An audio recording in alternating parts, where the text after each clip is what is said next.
사사기 8장 22절 그 다음에 27절까지요. 제가 22절을 먼저 읽겠습니다. 이스라엘 백성이 기드온에게 말했습니다. 당신은 우리를 미디안의 손에서 구하셨습니다. 그러니 이제 우리를 다스리십시오. 당신과 당신의 자손들이 우리를 다스리기를 원합니다. 여호와께서 여러분을 다스리실 것입니다. 나와 내 아들은 여러분을 다스리지 않을 것입니다. 기드온이 또 말했습니다. 여러분에게 한 가지만 부탁하겠습니다. 여러분이 싸우는 동안 얻은 물건 중에서 금 귀고리를 하나씩 나에게 주십시오. 이번 싸움에서 진 사람들 중에는 이스마엘 사람들도 있었는데 그들은 모두 금 귀고리를 달고 다녔습니다. 그러자 이스라엘 백성은 기드온에게 귀고리 드리겠습니다 하고 했습니다. 그런 다음 이스라엘 백성은 땅 위에 맥주 한 벌을 벗어먹고 모두가 그 맥주에 귀고리를 하나씩 넣었습니다. 그렇게 해서 모은 귀고리의 무게는 금 1700세겔 가량이었습니다. 그 외에 이스라엘 백성은 기드온에게 장식품과 폐물들 그리고 미디안 왕들이 입던 자주색 옷과 낙타 목에 들렸던 목걸이도 주었습니다. 기드온은 금을 가지고 에봇을 만들어 자기 고향 루브라에 두었습니다. 그랬더니 모든 이스라엘 백성이 하나님을 섬기지 않고 그 에봇을 섬겼습니다. 여호와 내 가족들이 그를 지켜라. 아멘. 예, 1517년 10월 31일 위텐베르크 서운교회에 한 장의 벽보가 붙었습니다. 당시 교회에서 판매하고 있던 면죄부에 대한 그 문제점을 지적했고요. 또 그 당시 교회에서 벌어지고 있는 정말 상식적이지 않은 일들, 전혀 성경적이지 않은 일들, 이런 것에 대한 99가지의 질문이었습니다. 이 질문들의 내용이 쭉 붙어 있었어요. 이 벽보는 그냥 그 전날 급하게 쓴 것이 아니었습니다. 마틴 루터가 수개월 동안 고민하고 연구하고 이 문제를 좀 어떻게 같이 한번 좀 풀어봅시다 라는 의미에서 그렇게 수개월을 정성껏 준비한 것이었습니다. 그리고 이 벽보는 훗날 마틴 루터를 종교개혁이라는, 글쎄요, 뭐라고 이름을 붙여야 될지 잘 모르겠습니다. 어쨌든 그 개혁의 선구자로 만들었습니다. 그리고 온 유럽에 새로운 종교개혁의 바람을 불게 만들었습니다. 여러분, 오늘 무슨 날이라고요? 종교개혁 주일. 일 수도 있고 10월 31일 종교개혁일일 수도 있습니다. 여러분, 그리고 이 운동이 벌어진 지 지금 500년의 시간이 흘렀어요. 500 몇 년이 됐죠, 이제? 그럼에도 불구하고 오늘날에도 여전히 이 날을 기념하고요. 이 운동의 의미를 기억하고 되새기고 있습니다. 여러분, 그럼 한번 생각해 보죠. 왜 마틴 루터가 이 개혁 운동을 시작했을까요? 그는 당시 개톨릭 사제였습니다. 그렇기 때문에 얼마든지 그 당시 일부 사제들처럼 자신의 이익과 안위를 위해서 살아가도 되는 사람이었어요. 여러분, 당시 면죄부를 판매하던 사람들은요, 교황이었습니다. 주교였고요. 그리고 그들의 권력과 재물에 편승해서 자신의 이익을 극대화했던 일부 사제들이었습니다. 루터 역시도 그들과 같은 선택, 같은 길을 걸을 수 있었어요. 나 잘 먹고 잘 살아. 내 부를, 내 명예를, 내 권력을 줄 수 있는, 얼마든지 그럴 가능성이 있는 그 길을 선택해도 무관한 사람이었습니다. 하지만 오늘 보면 그는 그들과는 전혀 다른 삶의 방향을 선택합니다. 오히려 저들의 잘못과 과오를 바로잡고 저들의 거짓 속에서 정말 고통받는 백성들에게 희망을 주길 원했습니다. 이런 관점에서 제가 마틴 루터의 이 개혁은 뭘로 정의할 수 있을까 고민하다가 이렇게 정의해봤습니다. 신이 되고픈 사람들과 그러한 자들을 신이라 믿고 있는 사람들을 변화시키기 위한 운동. 여러분, 이해 가십니까? 신이 되고픈 사람들. 그리고 그런 사람들을 신이라고 믿고 따르던 사람들을 변화시키기 위한 운동. 이게 바로 마틴 루터의 개혁 운동이 아니었을까라고 저는 생각해 봤습니다. 여러분, 당시 교황이나 주교들은요, 모든 사람들 위에 있었습니다. 심지어 교황은 한 나라 왕보다 더 높은 위치에 있었어요. 그렇기 때문에 교황의 말 한마디가 하나님과 같은 영향력을 사람들에게 끼쳤습니다. 주교는 어떻습니까?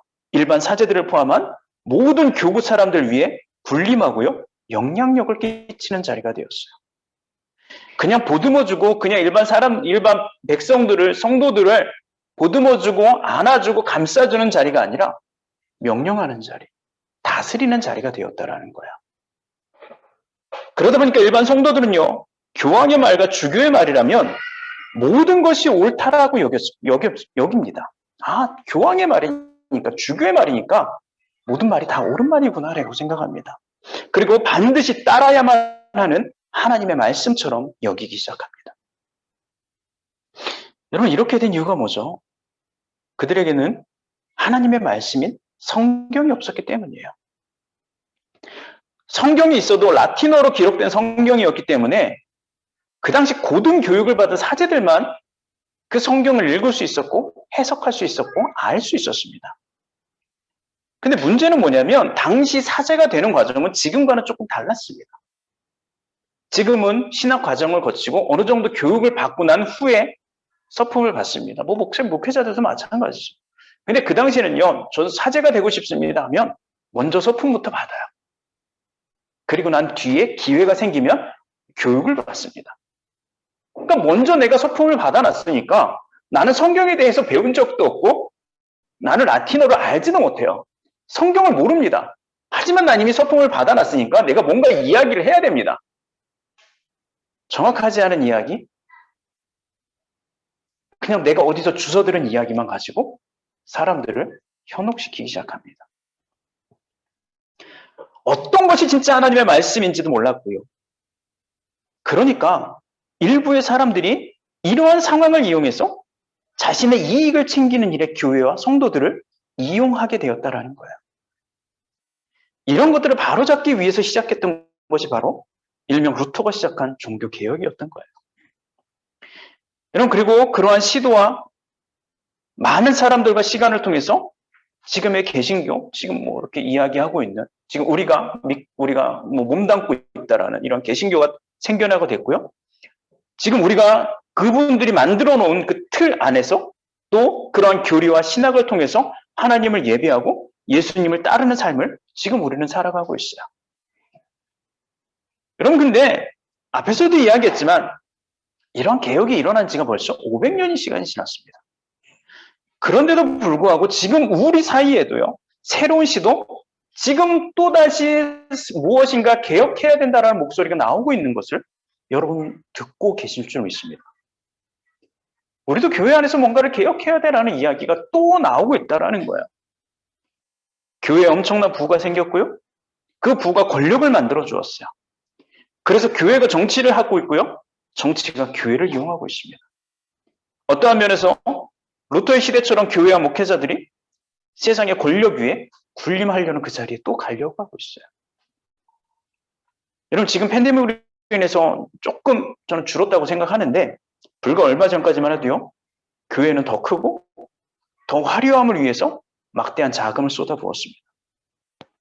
여러분, 루터 시대 때 교회에서 면죄부가 필요했던 이유가 뭘까요? 일반 성도들이 필요했을까요? 아니요, 교황이 필요했습니다.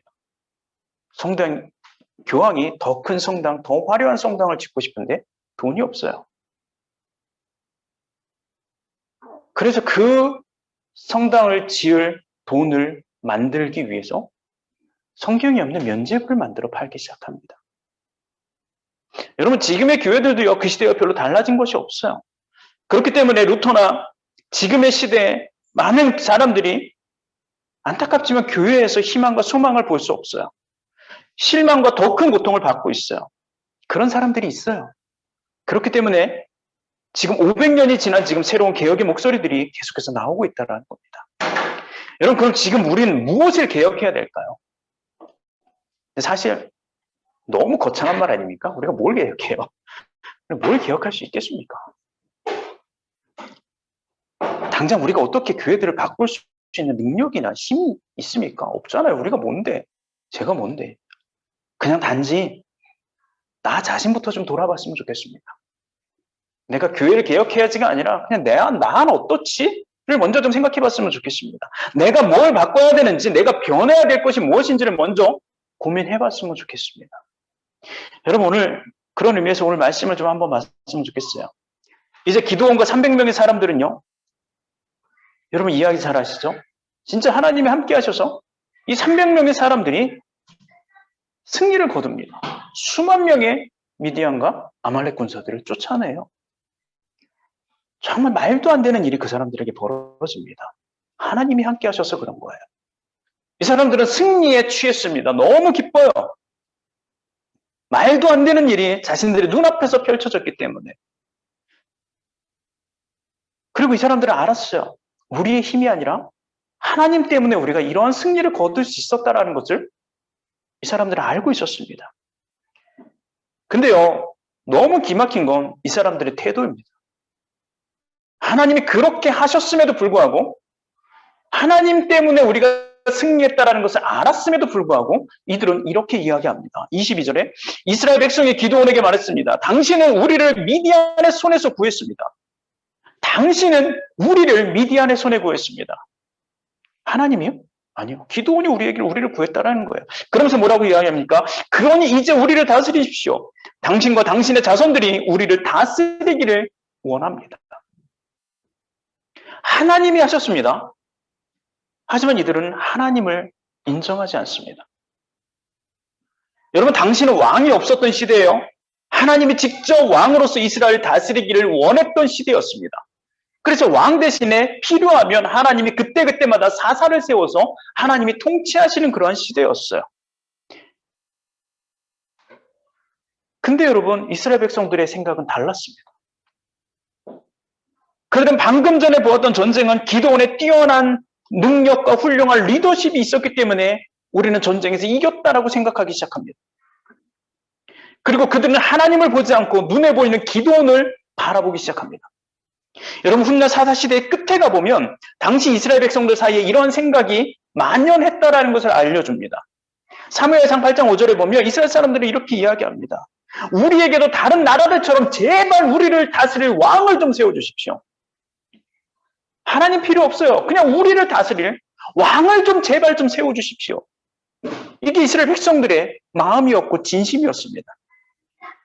그동안 하나님께서 인도하시고 다스려 주셨지만 백성들은 결코 하나님을 본 게 아니라 그때마다 일했던 리더십을 보았어요. 사람들을 보았습니다. 그리고 이건 결국 자신들과 함께 계셨던 하나님이 아니라 자신들에게 없던 왕을 바라보고 있었다는 것을 보여줘요.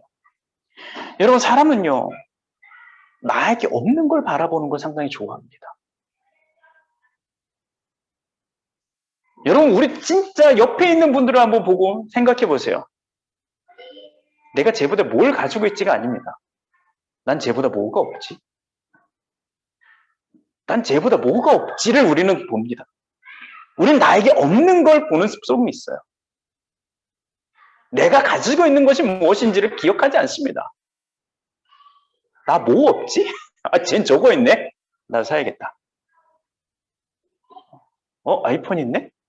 나 바꿀까? 갤럭시가 좋습니다. 자, 여러분, 하나님께서 우리에게 가장 원하시는 것이 있다면 무엇일까요? 그건 바로 믿음이라고 생각합니다. 왜냐하면 성경이 계속해서 말씀하고 있잖아요. 야, 난 너희들 믿음을 보고 싶어. 야, 너희들 믿음 있어? 야, 제발 좀 나를 좀 믿어.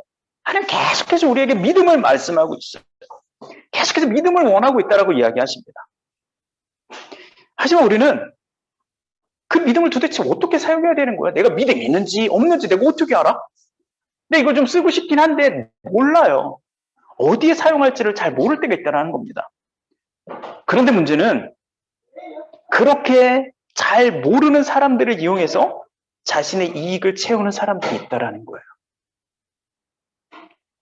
사실 이 말씀을 준비하면서 정말 이 이야기를 해야 되나 말아야 되나 엄청나게 고민을 했습니다, 사실은. 그래서 예를 들게요. 그렇지만 그냥 있는 이야기니까 합니다. 예를 들어서 우리가 우리의 믿음을 어디에 사용하는지 모르는데 교회에서 혹은 어떠한 뭐 집회를 가면 여러분 우리가 종종 들을 수 있는 말이 있습니다. 뭘까요? 뭔가를 원하세요? 헌금 한번 해보세요. 헌금 한번 해보세요. 믿음으로 한번 드려보세요. 하나님이 그렇게 베풀어 주시는지 안 해주는지 한번 헌금 한번 해보세요. 여러분 학생들이라 못 들어보셨나요? 전 너무 많이 들어봤어요. 그런 이야기를. 여러분들 아마 들어보셨을 거라고 생각합니다. 왜 믿음을 돈을 드리는 걸 갖고 내가 왜 믿음으로 이걸 내가 믿음을 사용해야 되는 건지 잘 모르겠지만 또 마치 목회자의 말이 하나님의 말씀인 것처럼 무조건 순종해야 된다라는 이야기 들어보셨을 거예요. 야, 무조건 이 말을, 넌 무조건 이걸 해야 돼. 넌 무조건 이 말을 따라야 돼. 하나님의 말씀 아닌데?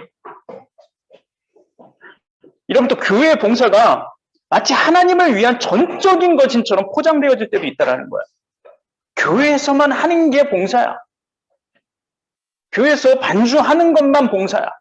청소하는 것만 봉사야. 주방에서 하는 것만 봉사야. 교회에서만 하는 게 봉사야. 여러분 왜 이런 이야기들이 교회에서 들릴까요? 그렇게 생각합니다. 내 믿음을, 내 순종의 마음을, 내 헌신을 마치 면죄부처럼 값싸고 쉽게 그것들을 이루고 보여줄 수 있다고 속이고 있다는 거야. 야, 진짜 믿음이 뭐야? 야, 네가 진짜 구원받고 싶어? 이 면죄부 한 장 사. 그럼 네 모든 죄가 사해질 거야. 이거랑 네 믿음을 사용하고 싶어? 헌금 내봐. 그럼 모든 게 네 믿음이 좋다고 증명되어질 거야. 뭐가 다를까요? 다르지 않아요. 전 다르지 않다고 생각합니다. 여러분 이러한 모습을 통해서 무엇을 발견할 수 있을까? 바로 지금 이 시대도요. 루터의 시대의 그 교회의 모습과 비슷하다고 생각합니다. 신이 되고픈 사람들이 있어요. 특히 일부 분들이 신이 되고픈 사람들이 있습니다. 교회라는 그 권력을 힘입어서 교회 안에서 내가 신이 되고 싶습니다. 내 말 한마디가 모든 것을 이루어낼 수 있는 신이 되고픈 사람들이 있습니다. 그리고 그러한 사람들을 신을 만들어주고 싶은 사람들이 또 있어요. 그래, 저분은 진짜 그런 분이지. 여러분, 물론 헌금도 해야 됩니다.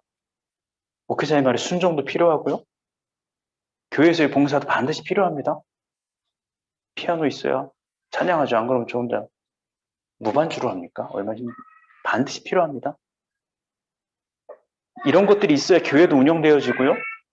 선한 일도, 선교의 일도, 교회 예배도 진행될 수가 있습니다. 반드시 필요한 겁니다. 하지만 무조건 그것들이 내 믿음을 증명하는 방법은 아닙니다.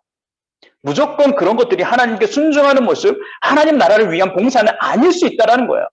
그리고 더 이상 이런 것들로 성도들을 속이는 일도 교회에서 벌어지면 안 된다는 겁니다. 여러분, 내 믿음은요, 단순히 몇 푼의 돈으로 확인할 수 있는 게 아닙니다. 내가 믿음이 있다 없다가 단순히 내가 교회 헌금을 얼마 했다 안 했다의 문제가 아니에요. 내 믿음은요, 내 상황을 통해서 드러나고 사용할 수 있는 것이 바로 내 믿음이어야 됩니다. 하나님께서 강하게 마음을 주셨을 때 불가능해 보이는 것일지라도 따르는 것이 진짜 순종입니다. 내 마음속에서 우러나와서 하는 것이 순종이고 헌신이고 진정한 봉사입니다. 하지만 일부에서는요, 아직도 이것을 분별할 수 없고 온전히 하나님을 따를 수 없게 만드는 것들이 존재하고 있다는 겁니다.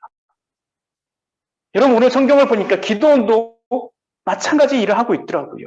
오늘 본문을 보면 이제 기드온이 사람들에게 이야기합니다. 나는 당신들의 왕이 되지 않겠습니다. 나와 내 자손들도 당신들의 왕이 되지 않겠습니다. 하나님만이 당신들을 다스릴 것입니다. 여기까지는 좋았습니다. 근데 그 뒤는 뭡니까? 그런데 난 당신들의 왕이 되진 않을 겁니다. 하지만 당신들의 전리품은 나에게 좀 원합니다. 당신들이 얻은 전리품을 좀 나에게 주십시오. 그랬더니 금 1700세겔, 지금으로 따지면 한 20kg 정도 금을 모았습니다. 그리고 그 다음에 그는 이러한 행동을 합니다. 마지막 절에 기도는 금을 가지고 에봇을 만들어 자기 고향인 오브라에 두었습니다. 그랬더니 모든 이스라엘 백성이 하나님을 섬기지 않고 그 에봇을 섬겼습니다. 그 에봇은 기도원과 그의 가족들이 죄를 짓게 만드는 덫이 되었습니다. 여러분, 당시 하나님의 법궤가 있는 성막은요, 실로라는 곳에 있었습니다. 모든 사람들이 예배하기 위해서는 실로에 가서 예배를 했어야만 되는 거예요. 그곳에 하나님이 계셨고, 물론 지금 하나님 어디 계십니다라고 이야기하지만 그 당시엔 특별하게 그 성막이 있는 곳에, 하나님의 법궤가 있는 곳에 하나님께서 임재하셨다라고 성경은 기록합니다. 실로에 하나님이 계셨어요. 그래서 모든 백성들이 하나님을 예배하기 위해서는 실로에 가서 예배했어야만 합니다. 그런데 기도원은 에봇이라는 옷을 만들어서 자기 집에 놓아요.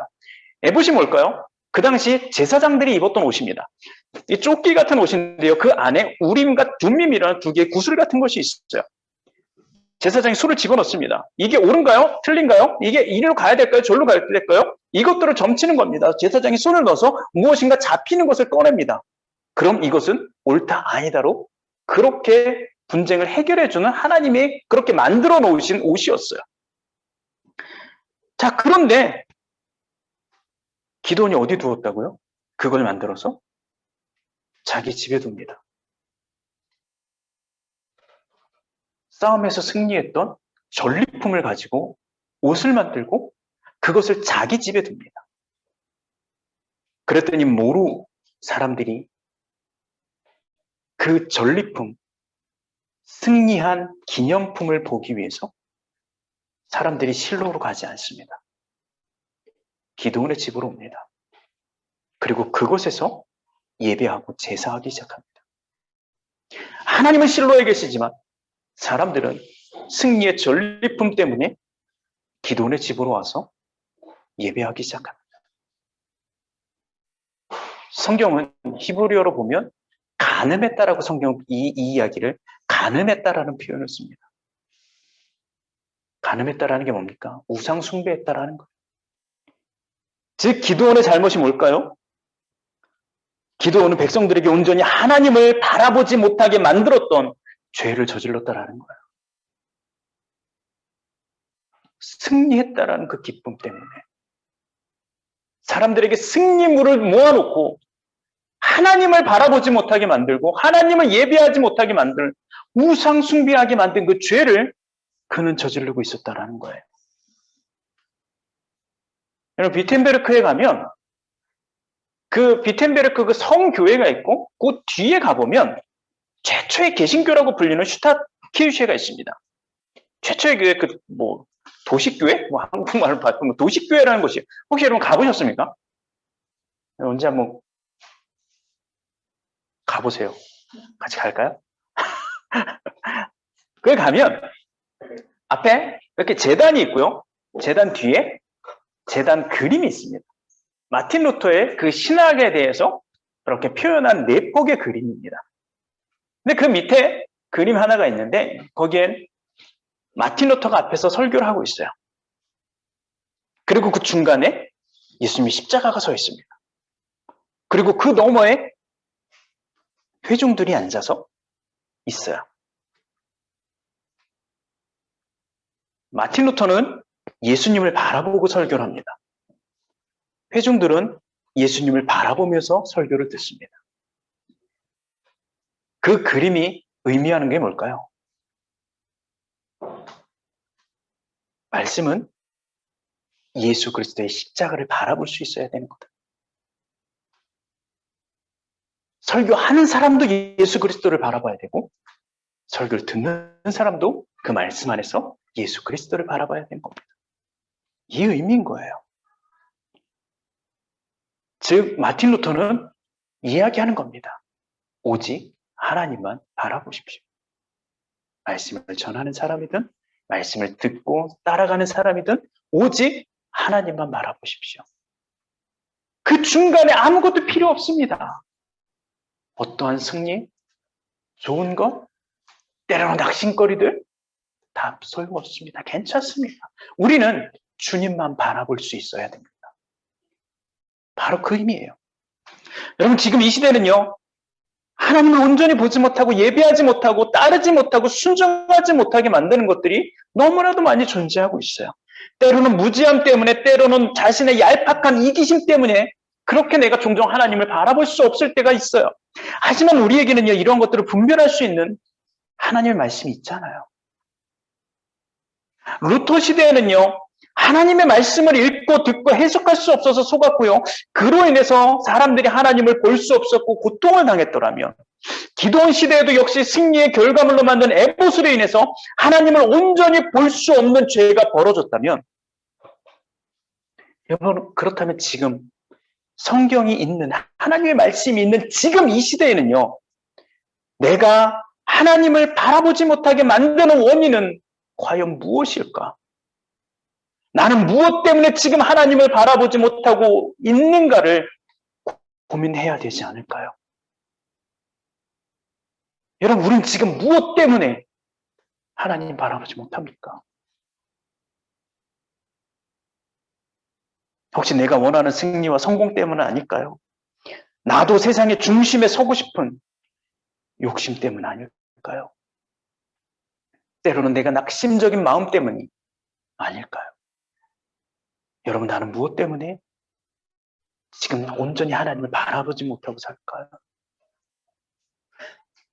여러분, 오늘 종교 기념일을 맞이한 지금, 그리고 이번 한 주 내가 세상에 내가 좀 주인이 되어지는 자리가 아니라, 즉 신이 되려는 자리가 아니라 하나님을 하나님으로 온전히 믿고 따를 수 있는 자리가 어디인지, 온전히 하나님을 바라볼 수 있는 자리가 어디인지를 좀 한번 좀 고민하면서 살아봤으면 좋겠습니다.